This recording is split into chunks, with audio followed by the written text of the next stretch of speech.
오늘 룻기 말씀은 식사 시간이 배경입니다.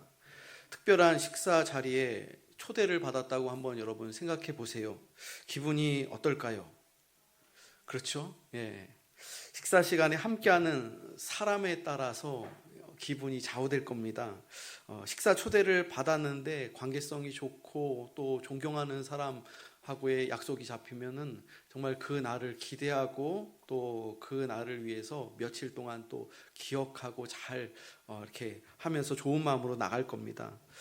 그런데 초대한 사람과 별로 관계가 좋지 않으면 서먹서먹하다면 어떨까요?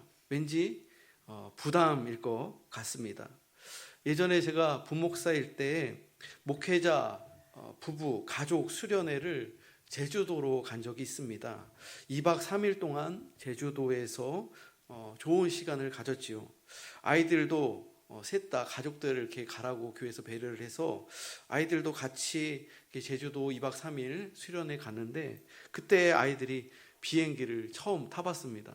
평상시에 아이들이 학교에서 누구누구는 비행기 타보고 어디 갔는데 또 해외여행 갔는데 하면서 비교를 하는 거예요. 근데 그때까지 제주도도 못 가본 거죠. 그런데 교회에서 그런 좋은 자리를 다녀오라고 이렇게 해줘서 재정을 지원해줘서 같이 가는데 아이들한테 제가 큰 소리를 쳤죠.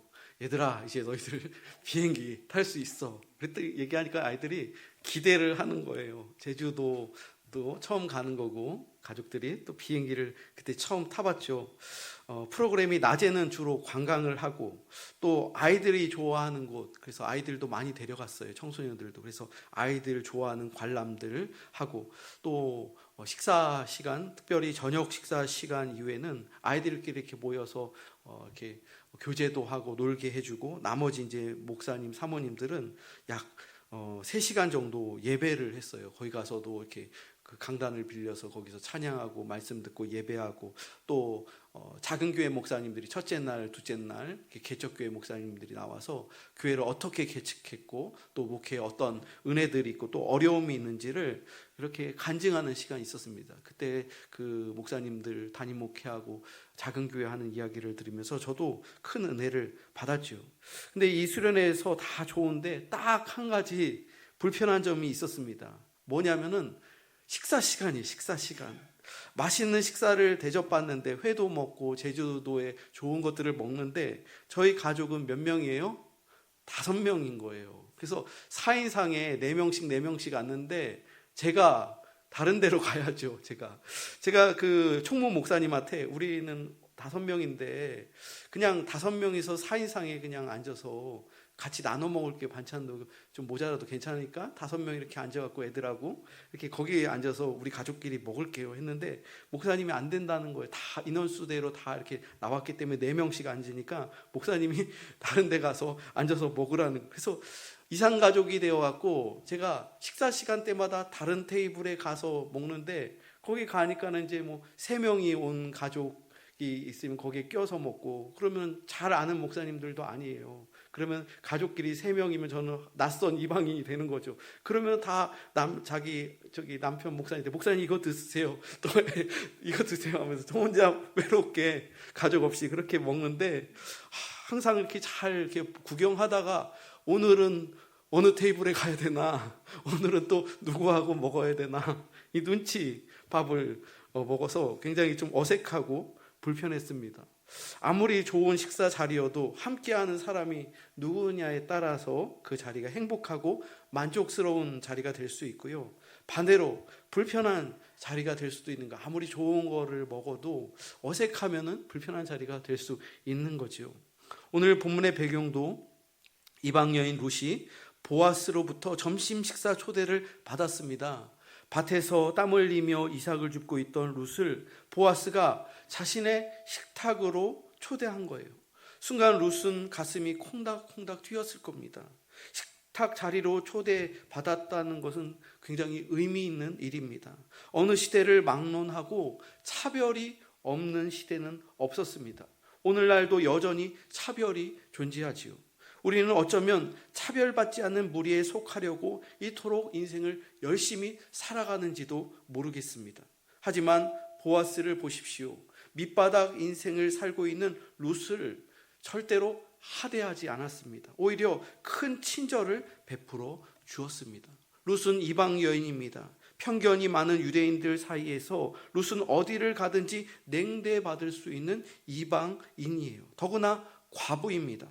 그런 룻을 보아스가 식탁 자리에 불렀다는 것은 그녀를 이웃으로 수용하겠다는 의미입니다. 가까운 관계로 포용하겠다는 의지입니다. 이 성읍의 유력자 밭의 주인 보아스가 룻에게 지극한 관심을 쏟고 있는 것이죠. 허리를 제대로 펴지 못하고 바닥에 떨어진 이삭을 줍는 일은 고된 노동입니다. 삶이 고달프면 늘 허기가 지지요. 끼니를 때워도 허기가 지는 거예요. 룻은 아마도 점심 식사 시간에 먹을 양식을 준비할 수 없었을 거예요. 굶고서 남들은 다 점심 식사할 때 그저 굶고 다시 오후에 이삭을 땅바닥에 떨어진 이삭을 주우려고 했던 그런 딱한 처지입니다. 그런데 밭의 주인 보아스가 룻을 자신의 점심 식사 자리로 불러주는 거예요. 얼마나 기쁘고 반가운 소식일까요? 여러분, 먹는 일은 즐거운 일이죠. 더구나 노동 후에 먹는 음식은 꿀맛이죠. 피곤하고 지친 룻에게 보아스의 초대는 힘든 룻의 삶을 위로하는 것이자 회복하는 일이었습니다. 2장 14절을 보면 이리로 와서 떡을 먹으며 내 떡 조각을 초에 찍으라. 보아스는 룻을 초대하고 있습니다. 이리로 와서 룻을 자신의 공동체로 가까이 들어오라는 보아스의 초대이죠. 자신의 공동체 바깥의 이방 여인을 자신의 공동체 안으로 부르는 거예요. 여러분, 예수님께서는 우리 성도들을 부르십니다. 공동체 밖의 사람들을 교회 공동체 안으로 부르시는 거예요. 사랑하는 성도 여러분, 주님께 더 가까이 나오시기 바랍니다. 밖에서 굶지 말고, 밖에서 상처받지 말고, 밖에서 방황하지 말고 주님께로 더 가까이 나오십시오. 수고하고 무거운 짐진 자들아 다 내게로 오라. 내가 너희를 쉬게 하리라. 우리 예수님께서 말씀하셨잖아요. 우리 주님께서는 여러분을 풍성한 식탁의 자리로 초대하십니다. 보아스는 룻에게 단순히 떡을 준 것만이 아니었습니다. 단지 배만 채워준 것이 아니었습니다. 떡을 먹으라고 하면서 그 떡을 초에 찍어서 먹으라고 아주 자상하게 챙겨줍니다. 보아스는 매우 섬세하고 자상한 사람이었습니다. 보아스는 룻의 굶주린 배고픔뿐만이 아니라 그 마음까지도 헤아리며 그 마음까지도 풍성하게 채워준 것이죠. 여기서 초는 일종의 소스입니다. 빵을 더 맛있게 하는 소스라는 거예요. 오늘날로 말한다면 빵의 맛을 더 돋궈주는 홈메이드 식초를 찍어서 먹으라고 그렇게 배려하는 것이죠. 룻은 예기치 못한 환대를 받고 황홀했을 것 같아요. 여러분, 환대는 영어로 hospitality라고 합니다. 이 환대라는 이 말, hospitality, 이 용어에서 파생된 여러 말이 있는데 그 중에 병원, hospital, 병원은 병자들, 또 과거에는 손님을 돌보는 장소가 이 hospital, 병원이라는 거예요. 또 호스피스, 임종자를 따뜻하게 맞이하는 공간이죠. 또 호텔도 이 환대라는 용어에서 나온 거예요. 여행자를 위한 숙소이죠. 또 호스트, 주인이죠. 주인은 타자를, 손님을 맞이하는 사람을 호스트라고 해요. 다 하스피탈리티, 환대에서 다 유래된 그러한 말이라는 거예요. 그러니까 환대는 이방인, 타자를 받아들이는 거예요. 타인을 위해서 숙소를 제공해주고 먹을 것을 주고 필요한 서비스를 정성껏 제공해 주는 것이 환대라는 거예요. 심지어 적이라도 어려움에 처하고 부상을 입었다면 그를 위해서 치료해주고 숙소를 기꺼이 제공해주는 것이 환대의 정신이라는 것이죠.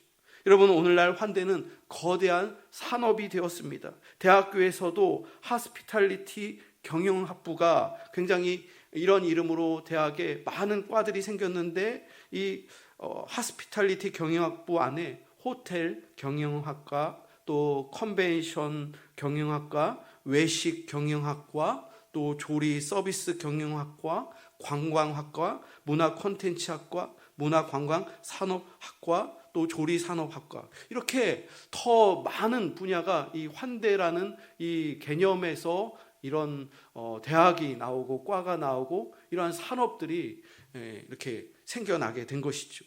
여러분, 우리의 인생이 잘 나갈 때는요, 어디를 가도 환대를 받습니다. 하지만 실패하고 초라해지면 어디를 가도 환대를 받지 못하지요. 아무도 찾는 사람 없고 아무도 환대해 주지 않는다는 거예요. 보아스가 룻을 대하는 모습은 강자가 약자에게 베푸는 선심이 아닙니다. 유력자로서 비천한 여인을 동정하는 동정심이 아니라는 거예요. 그것으로는 상대방을 치료할 수 없습니다. 내가 이렇게 부자니까, 너는 가난하니까 내 식탁에 온 자리에 와서 먹어라. 이렇게 강자가 약자에게 이러한 자세로 하면은 거기에 와서 이렇게 식사하는 사람도 불편한 것이죠. 보아스는 룻을 진심으로 환대했고 그 환대는 룻의 허기진 마음까지 충분히 치료하고 채우기에 부족함이 없었습니다. 잠시 화면 한번 보여주세요. 이 사람은 유대계 프랑스 철학자인 자크 데리다라는 사람입니다. 유대계 계통의 혈통의 프랑스 철학자인데, 이 사람이 어떤 말을 했냐면은 무조건적 환대라는 용어를 사용했습니다. Unconditional hospitality, 무조건적인 환대. 그래서 환대에 대하여라는 책을 썼습니다. 이 환대에 대해서 공부하고 이런 관련 과에 있는 분들은 한 번쯤은 이 분의 이름을 들어봤을 거예요.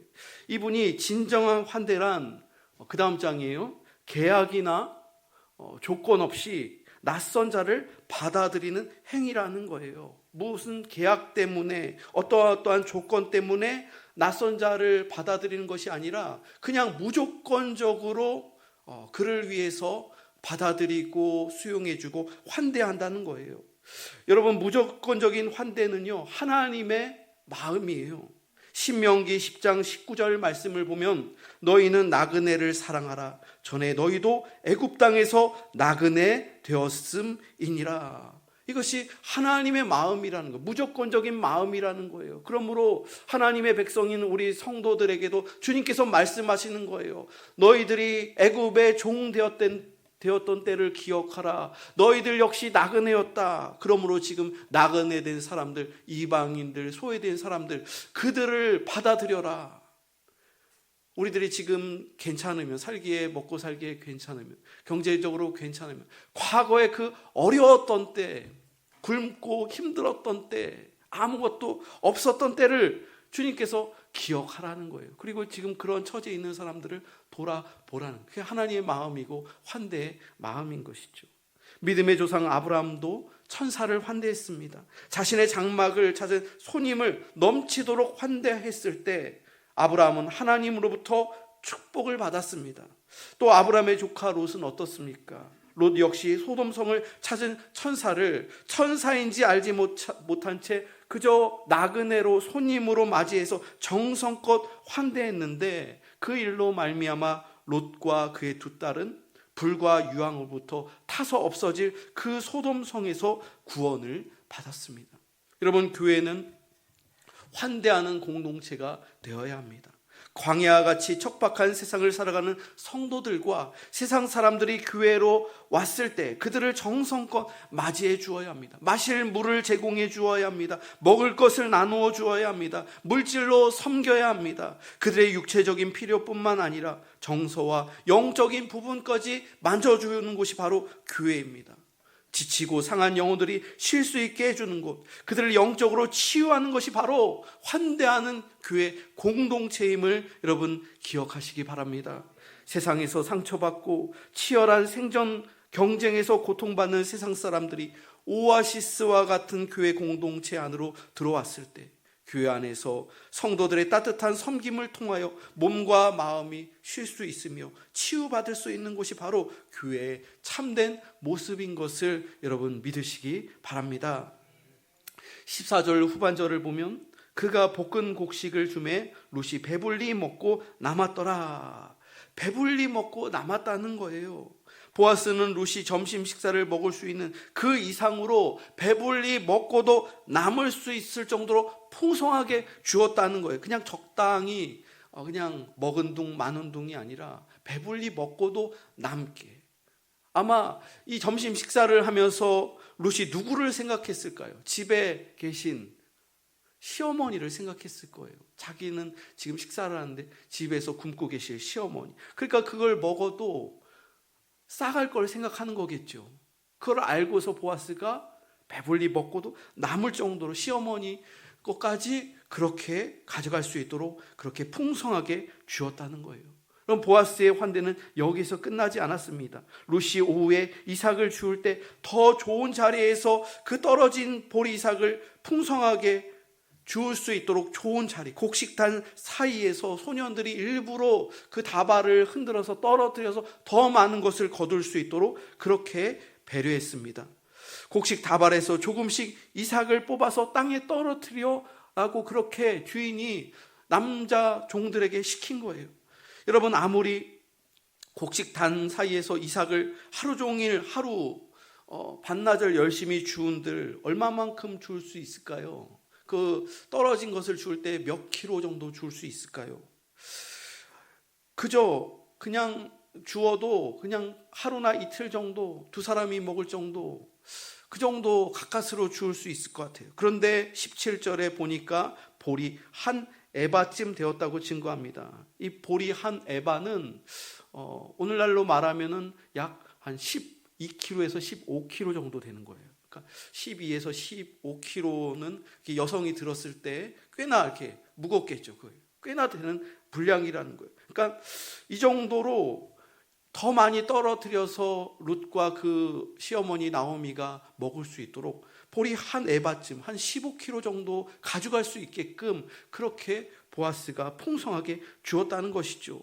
이 한 15kg 정도 되면 두 사람이 보리떡을 만들어서 한 2주 정도 먹을 수 있는 거예요. 그러니까 하루 그냥 반나절 나가서 일했는데 2주면 한 달에 반이잖아요.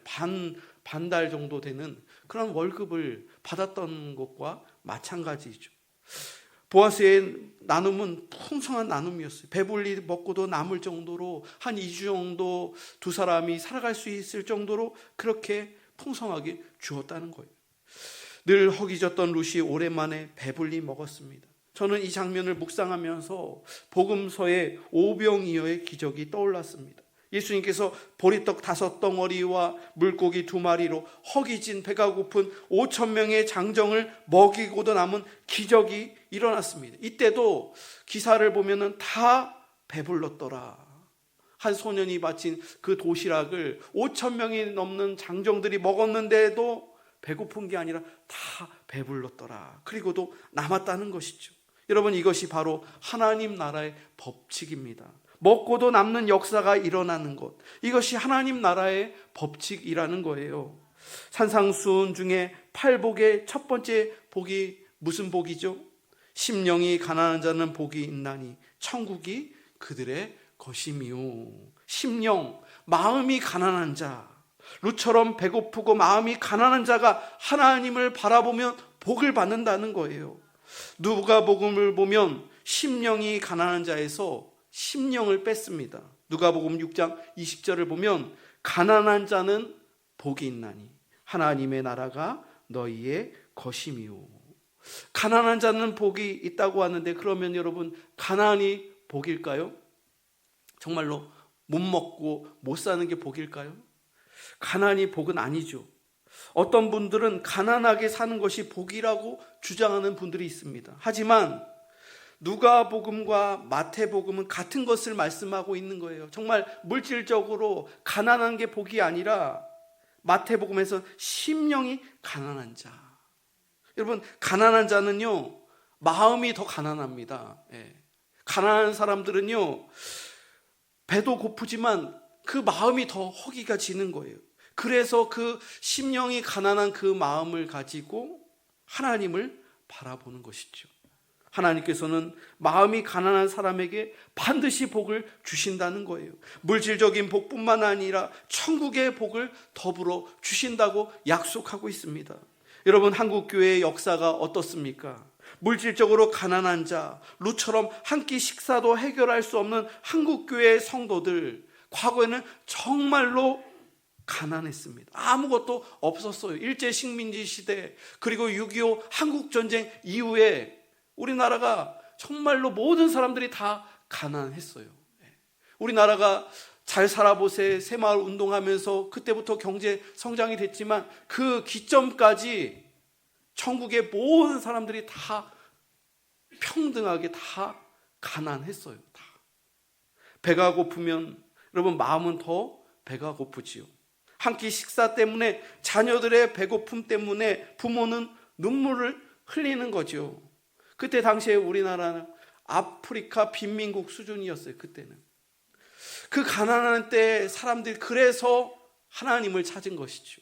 그래서 하나님께 매달렸고 교회에 나오는 거예요. 마음이 가난하기 때문에, 아무것도 없기 때문에 하나님 복을 주십시오. 우리 자녀들을 살려주십시오. 우리 가정을 살려주십시오. 우리 남편을 살려주십시오. 그런 가난한 마음으로 예배당에 나왔기 때문에 한국교회가 축복을 받았고 한국교회가 부흥을 하였고 이 나라가 같이 성장하고 축복을 받았다는 것이죠. 여러분, 누가복음 6장 21절 말씀을 보면 지금 줄이는 자는 복이 있나니 너희가 배부름을 얻을 것이며 지금 우는 자는 복이 있나니 너희가 웃을 것이며. 한국교회 성도들이 줄였던 적이 있었기 때문에, 눈물을 그렇게 많이 흘렸기 때문에, 마음이 너무나도 가난했기 때문에 하나님께서 복을 내려주신 것입니다. 사랑하는 성도 여러분, 하나님은 풍성하신 하나님이십니다. 믿으십니까? 하나님은 절대로 인색하신 분이 아니십니다. 그러므로 교회가 인색해지면 안 된다는 거예요. 풍성하신 그 하나님을 믿는다면 교회가 인색해지면 안 된다는 거예요. 누가복음 15장에 기록된 탕자의 비유를 보면 집 나간 탕자가 아버지의 집을 떠올리면서 헐벗고 굶주렸을 때, 거지가 다 되었을 때 자기 아버지의 집을 떠올리는 거예요. 그러면서 이렇게 말했습니다. 내 아버지에게는 양식이 풍족한 품꾼이 얼마나 많은가. 내 아버지의 집에는 그 집에서 일하는 품꾼조차도 풍성하게 배불리 먹는데 내가 거기에서 불평하고 불만하고 아버지를 떠나서 왜 내가 이렇게 어리석게 굶고 있는가. 아버지의 집으로 돌아가야지. 여러분, 아버지의 집에는 양식이 풍족해서 품꾼들도 배불리 먹는다는 거예요. 아버지의 집은 늘 풍성한 곳입니다. 교회 역시 풍성한 곳이에요. 교회는 이 땅에 존재하는 천국의 모형입니다. 그래서 그 풍성함을 인색함 없이 배부르게 함께 나눠줘야 교회가 축복을 받고 성도들이 축복을 받는 거예요. 우리 공복교회가 칭찬을 받는 이유가 무엇입니까? 우리 교회의 성도들이 우리의 그런 가진 것보다 그 이상으로 우리 성도님들이 힘써 봉사하시고 힘써 주님께 드리기 때문에 우리 교회가 칭찬을 받는 거예요. 이번 부활절 연합 예배 때에도 우리 장로님과 또 우리 여러 성도들이 함께 간식을 더 그 이상으로 준비하자고, 담임 목사는 이 정도 하면은 괜찮을 것 같은데 했는데 우리 성도님들이 더 건의해서 더 풍성하게 준비해서 그 일로 인해서 여러분들이, 이웃들도 그렇고 많은 분들이 칭찬하는, 그 우리가 인색하지 않고 더 하니까 하나님께서 더 복을 주시는 것이죠. 룻은 하루 종일 이삭을 줍는다 해도 하루 먹고 살기가 힘이 드는 그러한 사람이었습니다. 그런 룻을 보아스가 도와주면 배불리 먹을 수 있는 거예요. 내가 아무리 최선을 다하고 노력한다 해도 한계라는 게 있어요. 배부를 수 없다는 거예요. 양식의 허기, 마음의 허기를 우리의 능력으로 채울 수 없는 부분들이 있다는 거예요. 하나님께서 개입하셔야 배부를 수 있다는 거예요. 보아스는 자신이 가진 것만 자랑하는 사람이 아니었습니다. 그는 자신의 것을 나누고 베풀 줄 아는 진정한 부자였다는 거예요. 여러분, 교회 안에 보아스와 같은 성숙한 부자, 영적인 부자가 더 많아져야 합니다. 세상으로부터 도움을 받는 교회가 아니라 세상을 도와줄 수 있는 부자 교회가 되어야 합니다. 저는 계속 기도하면서 하나님, 제가 담임 목회를 가면 하나님, 도움을 받는 교회가 아니라 도와줄 수 있는 교회 가게 해주세요. 그렇게 기도했어요. 작은 교회들은 다른 교회로부터 도움을 받아야 살잖아요. 그래서 하나님, 너무 궁핍하게, 너무 어렵게 다른 교회로부터 선교비 지원받고 선교 도움받으면서 성도들에게 아쉬운 소리 하면서 그렇게 어렵게 목회하지 말게 하시고, 하나님, 도울 수 있는 교회로 부임하게 하시고 돕는 일을 할 수 있게 해달라고 그렇게 기도했어요. 하나님께서 우리 교회에 부임케 하시고 또 이 일들을 하는 과정 속에서 하나님께서 우리 교회가 정말 우리 성도들이 좋은 마음의 밭을 가지시고 정말 그 일들을 통해서 힘써 주님 앞에 드리는 그 모습이 있기 때문에 우리 교회가 우리 교회의 역할을 지금 더 크게 할 수 있는 것이죠. 그리고 기도하면서 하나님, 우리 교회가 오송과 또 우리 성결교단 지방에서 하나님, 우리 교회가 어려운 시대지만 하나님, 우리 성도들에게 축복을 주셔서 우리 교회가 더 앞으로 잘되게 해주시고 부흥케 해주시고 지금보다 갑절의 일을 할 수 있는 돕는 그러한 교회가 될 수 있게 해달라고 그렇게 기도하고 있습니다. 누가복음 6장 38절 말씀을 보면 이런 말씀이 있습니다. 주라, 그리하면 너에게 줄 것이니 곧 후이되어 누르고 흔들어 넘치도록 너희에게 안겨주리라. 우리가 움켜쥐려고 할 때 더 가난해지는 거예요. 주님 앞에 드릴 때, 우리가 정말로 교회가 나눌 때 하나님께서 그 교회를 축복하시고 그 성도들을 축복하시는 것이죠. 이 말씀이 천국의 원리인 줄로 믿으시기 바랍니다. 나누고 베풀면 더 부유해집니다.